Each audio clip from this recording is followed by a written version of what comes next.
Good day. Time now is 7 o'clock in the evening here in Jeddah. Ito po ang aming kampo. Ganito lang po ang buhay dito. Kampo. Bawat isang camp, ang bawat isa black po yan, black. Isang black. Black. Yan po yung talikuran. Isang black, isang aircon. Bali ang laman ng isang black, isang aircon ay may tatlo, may apat, mga black po yan, black. Kami naman dito, yung mga Pilipino dito sa cabin. Ayan. Ayan cabin namin. Pag ganito lang buhay namin pagdating dito ng alas 7, pagkatapos ng sala. Ayan. Ayan. Ako po ay narito naka-standby at inaantay ko ang aking comrade, makasama sa trabaho, at dala-dala daw nila yung aking ikama. Hindi ako makalabas kasi nga yung ikama ko ay nasa kanila. Ito po ang itsura ng aming kama. Yan.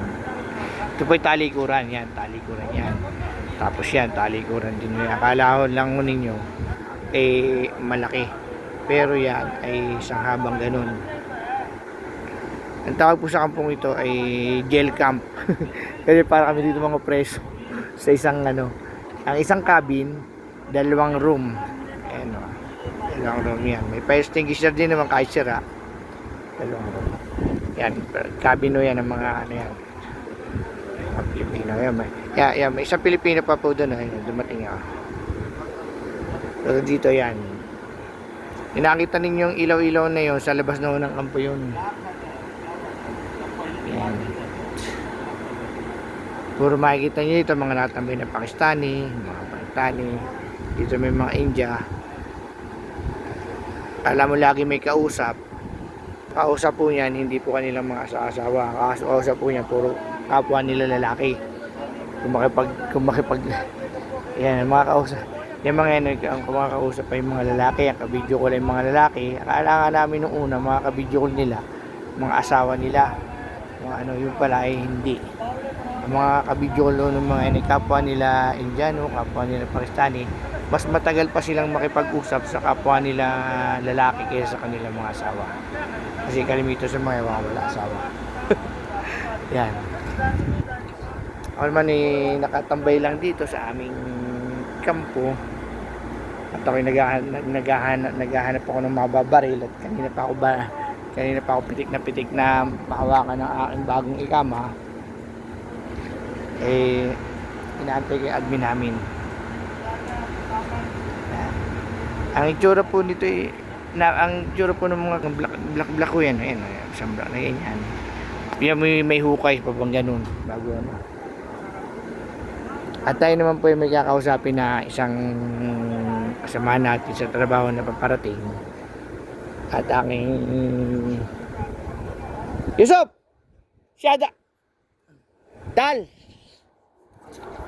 Where is Pak? Ha? Room? Ha? Mabishop? Ito po yung India, Pakistan. Ito po yung may team pala ito. Where is Pak? Kailan ma? Ano need may kama? Mapi kaming? Yan, hindi pa pala narating. Hindi pa pala narating yung aking inaabangan. Yan. Kaya ito lang po ang aming buhay dito. Pakita ko po sa inyo yung sa mga Pilipino. Ito po sa mga Pilipino. Yan. Isa. Meron po yung 4 na bed. Isa. Yan po mga sa Pilipino. Yan, ito po sa mga Pilipino yan. Yan ito. Yan, mga room. May bike din naman, mga Pilipino yung bike na yan. Yan. Dito po kami, ito po ang likod ng aming kampo. Yan. Likod. May ilaw pala to. Wala pa, inaabak ako nga eh. Palalabas ka. Oo, ito ako magpapaserox. Ayan o. Ito ay itsura ng aming mga kampo. Aming ano, may mga eskinita yan oh. So diretsuhan yan oh. Black. Kaso ito likod. Pag nagkatakbuhan, pwede ka tumakbo dito sa likod. Ito ang kabilang ito ay kabilang bako na yan. Ang yan, eskinita. Yan oh. Yan. Ito isang diretsyo. Sa haba. Pakita ko sa inyo eskinita. Baka may hold upper. Tingnan natin. Baka may hold upper. Ayan. Ayan. Ito pa. Ayan. Isang diretsyohan din po yan. Mga ano. Oh. Kala nyo talikuran no. Ayan. Isang diretsyo. Ano yan. Ito ang kabila ay kabila kampo na yan. Diretsyohan yan. Ayan. Ay, nakakatakot naman dito sa loob nito. Baka may mga hold upper. Hold upper. May hold upper. Yan. Yan diretso ano yan. Yan mga ganyan. Oh. Isang block ganyan. Yan. Tama, paano ka? Nasa dito nito. Ayan. Ang kanya pong BP daw ay 180 over 120, 140. Ganito po ang BP namin dito lagi. 180 over 140. Normal po yun. Inamang ako kasi yung aking ano, wala man dito ma-interview na isang talingag. Kaya ako na lang muna interview ako sa sarili. Ayan. Ito eh. Marami dito likod ah. Likod doon ng aming kampo. May aircon din naman. May mga eskinita. Ayan. Pakita ko ang mga eskinita. Oh. May eskinita. Kaya nakakatakot dito ho pagka yung gabi. Pamamaya bigla kang pamamaya biglang mabata ka ng mabata ka eh. Nakakatakot. Pero pangkaraniwan na lang ho sa amin yung takot.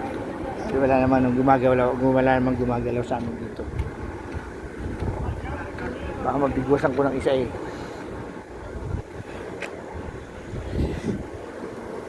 Ito ay nag-aabang pa rin.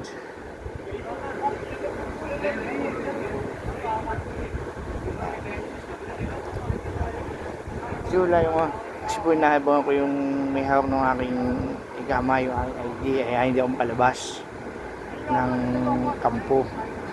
Eh baka umasilat eh mahirap na. Eh ako magpipindot ng cellphone.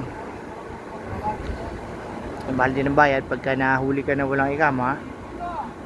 Oh, miski ba alam kong okay na ang aking residence ID, eh gusto ko pa rin po na hawak pa rin yung ID na sisigurado tayo.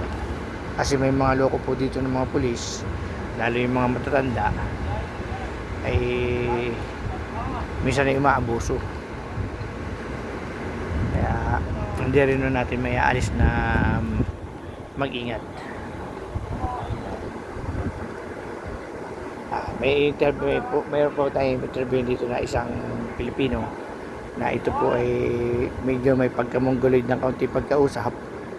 Tawag ko rito si John Lloyd. John Lloyd! Yan, tawag ko. Ito po ay nakakahawig ng kaunti kay John Lloyd. Kaya ho, ang tawag ito ang John Lloyd na aming kampo. Lloyd! Ito po ay kakahawig ng konti kay John Lloyd. Kaya po ang tawag po namin sa kanya si John Lloyd. Agaling! Hindi kita nakita pauli-uli mag-apon na. Hindi kita nakita, parang hindi kita nakita nagpauli-uli mag-apon. Okay, nag-aabang kasap. Ito po yung aming kasamahan dito na si ano. O yan, yan po si John Lloyd. Kaway-kaway muna. Hello fans. O yan. Ayan. Hindi man ako naka-live, naka-video lang. Nagbi-video ko. Gawa na tinitignan ko yung sistema rito ng ating kampo. Bakit wala pang sweldo. Oh, eh ang Bin Laden eh, nakita niyo naman po ba si John Lloyd? Yun po ang aming John Lloyd ng aming kampo. Ayan. Kaya po nakakatuwa rin pong pagmasdan. At talaga naman pong yun ay kinukuha sa Star Trek. Ngayon po itatapusin ko na po ang aking maiksing video. Salamat po. Bye bye.